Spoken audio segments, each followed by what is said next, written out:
Welcome back to Metal Gear RC, and we're here in the Wrench and Nut RC garage. And as you can see in front of me is the Tamiya Ford F-350. And yes, it used to be blue and now it's green. While I was going ahead and tearing it down, getting it ready, I had other plans for this truck. But being that I actually had some military green or camouflage green spray paint laying around, I was like, why don't I give it a fresh paint job? And here it is.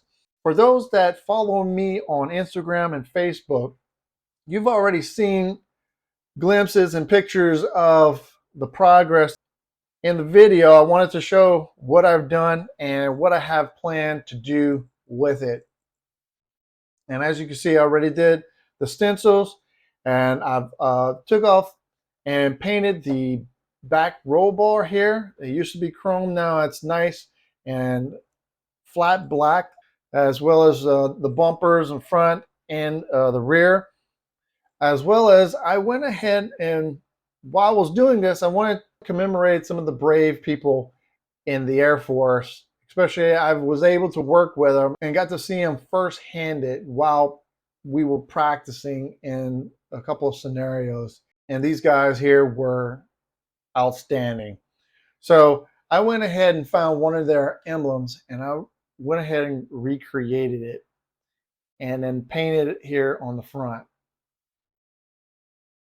And watch, I'm going to go ahead and give you a 360-degree view of the paint job that I've done so far.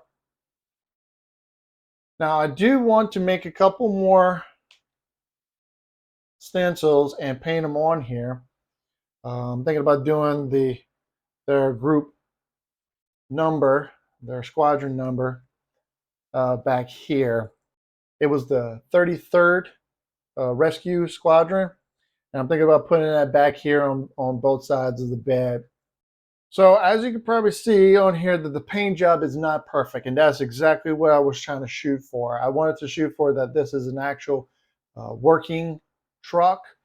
If any of y'all know about military vehicles, especially they get used and abused, but they have to stay up to a certain standard.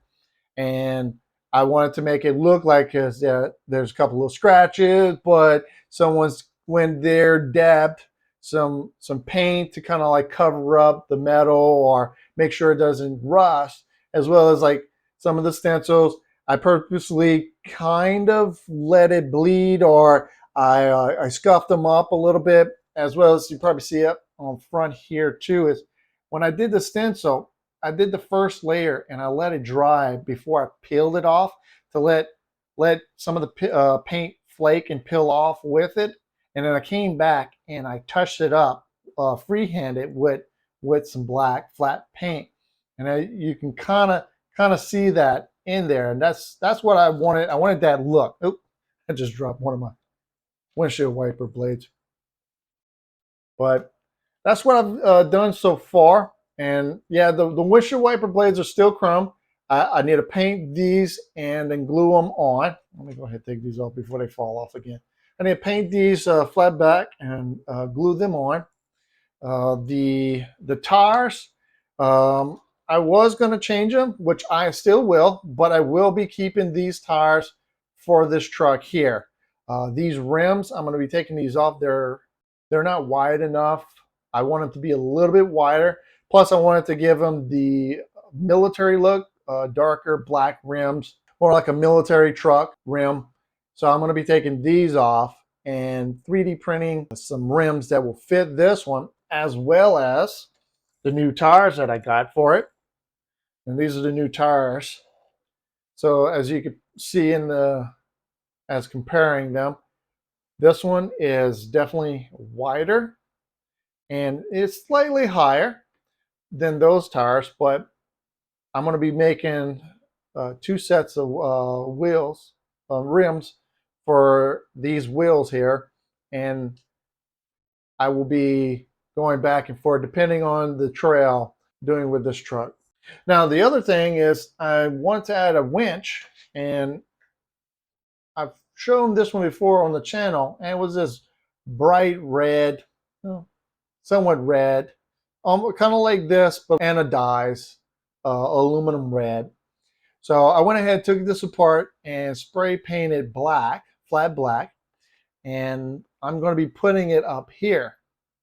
Before I was going to redo the whole front bumper and extend it out more, but ever since I put the body lift back on the truck, it brought it a lot higher where I could fit it where my finger is. I could fit this in here. So all I need left is to build a bracket that mounts up in here, so I can mount this winch right up front, a little deeper inside, and it won't have, I won't have to extend it out any further. So being it won't extend out more, it won't catch stuff. The other thing was is the battery pack. I did show the other one that I did a battery pack holder back here, and I was thinking about building another piece, a 3D printed piece that locks the battery in place. But after looking into it, I noticed that it would more likely vibrate and make a lot of clattering noise back here, and I didn't want it to do that. So I just went ahead with a Velcro strap, and that would be so much easier. I could have done a 3D printed part back here and used a screw or two to hold it in place without vibrating. But while on a trail, having to change the batteries, you don't want to be pulling out a screwdriver and drop a screw and lose it. So a Velcro strap would plenty enough. Just reach back there, unvelcro it, slide out the old one, slide in the new ones, Velcro it down. Good to go. So that's what I've done so far with this truck. And if you like it, go ahead, give me a thumbs up real quick before you forget. And if you don't like what I've done, put it in the comments below. Let me know. What should I have done? Is there anything I could have done better? Go ahead, make sure you're subscribed and share with your friends. And as always, thanks for watching.